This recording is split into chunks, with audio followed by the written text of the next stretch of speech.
A very good morning, good afternoon, and good evening to all. Myself Vaibhav. In today's session of Market Movers, we will be taking a look on the S&P 500 in particular.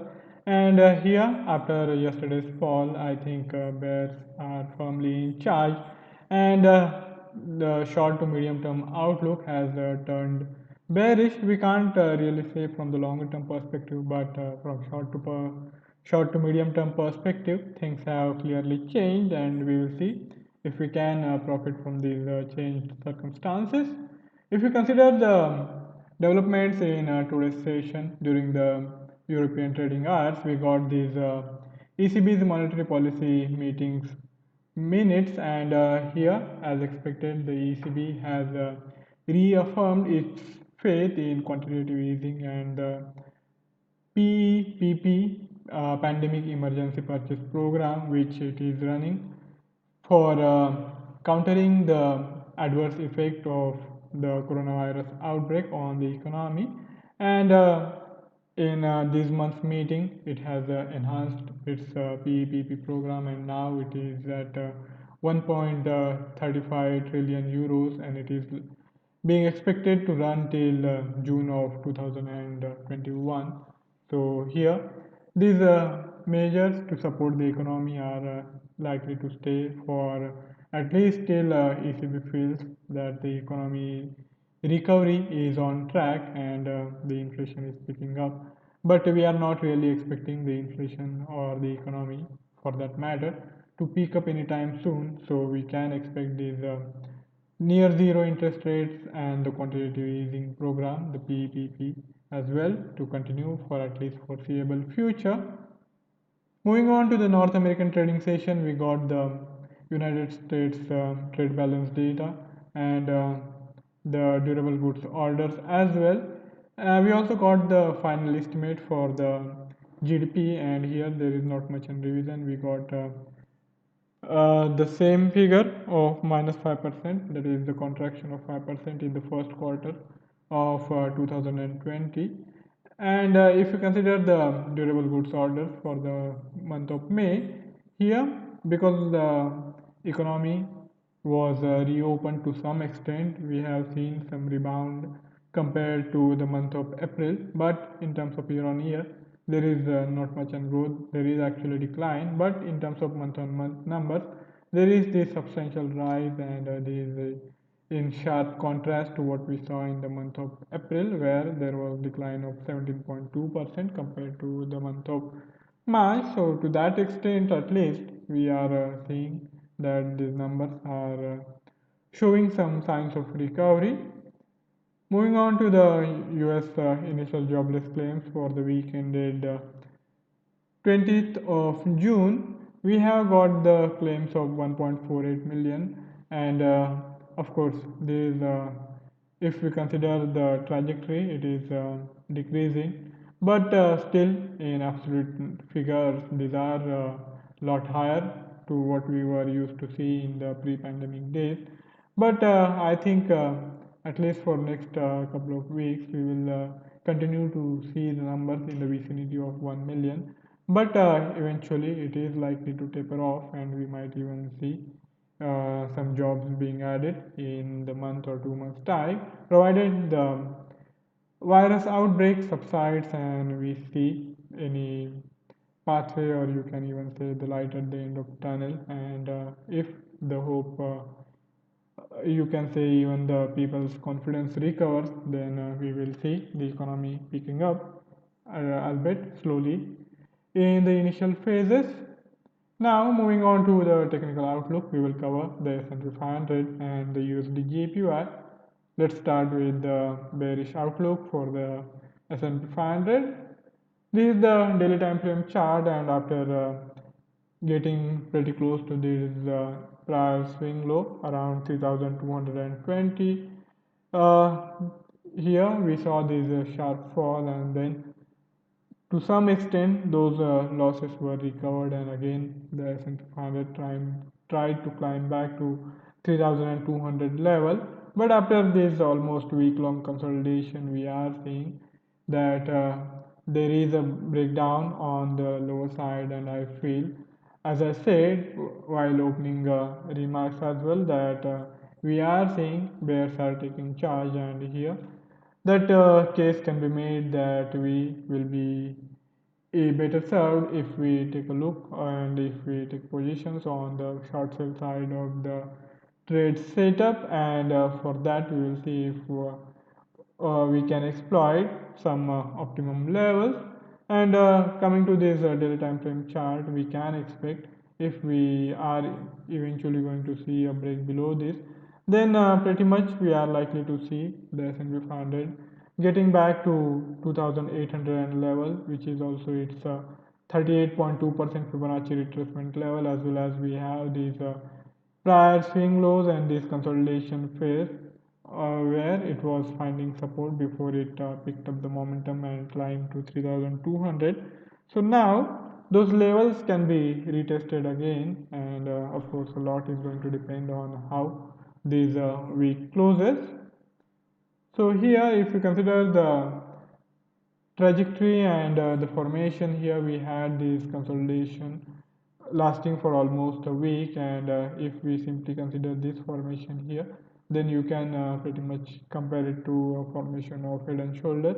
Here we have this almost thrice this attempt was made to get past the first resistance of this month's pivot point series, but to no avail, and eventually we are seeing a fresh swing low being formed around 3030.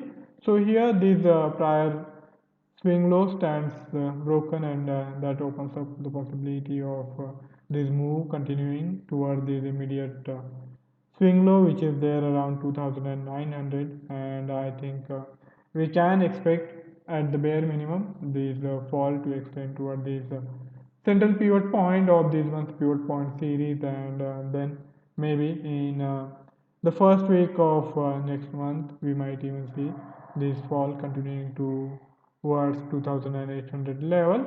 But that is not our target for the time being. We are more concerned with this initial phase, and I think we can try to figure out some entry and exit possibilities in which we can target the retest of its immediate swing low, and if we get a good risk reward ratio, we can indeed think about going in for a fresh short selling opportunity.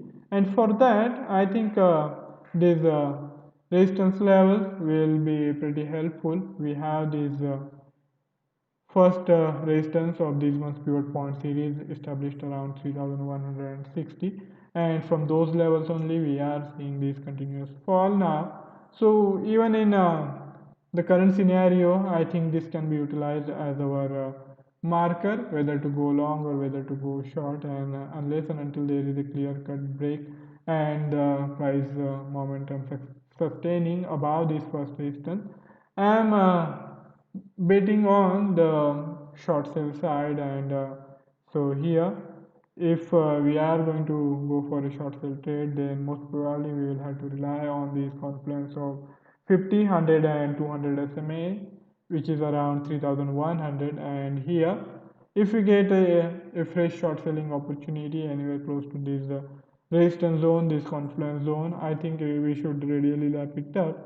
We already had this fall and then consolidation, and we can't really be sure if the S&P 500 will climb towards 3110 zone. But if suppose if we get some price action on the higher side, and if the S&P 500 is able to climb back at least till this 50 SMA zone, and then after due consolidation we can think about going in for a fresh short sale while keeping our stop losses around this immediate swing high, which is there around 3160.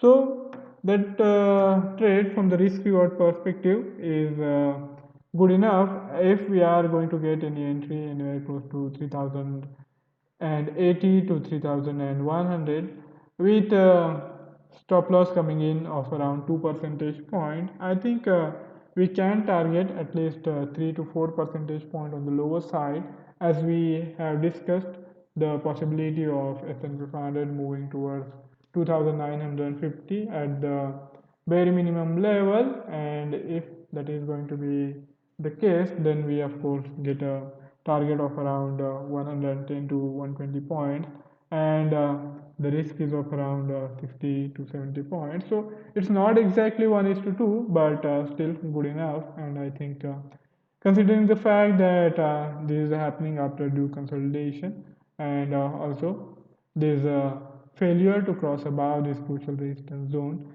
this setup is likely to hold well. Of course, if it doesn't, then we also have the stop loss, but the probability looks good, and let's see how it will shape up in coming days.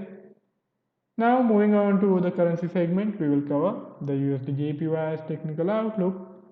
USD JPY is seeing fabulous up move starting from 106 level. Now it has climbed almost 150 pips, and it is inching closer to 107.5. So here in today's session, it started just little below 107, and now it is getting back toward this 20 EMA zone on the daily time frame chart. If we observe the chart pretty closely, here you can see that we had this fall, then recovery, and then again this fall precisely close to this immediate swing low, and then from those levels we are again seeing fresh buying momentum. So you can even say that USD has found support closer to its immediate swing low, and then it is trying to get back its mojo and move higher.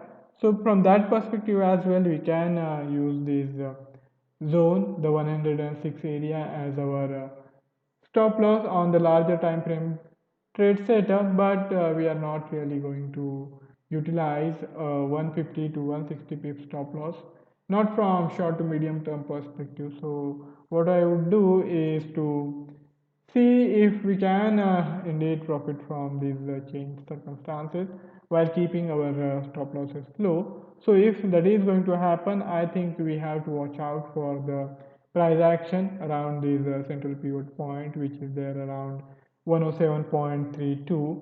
So if we don't really see it breaking below this first support of these month pivot point series, then I think we can pretty much target in the next turn to get it above this immediate hurdle.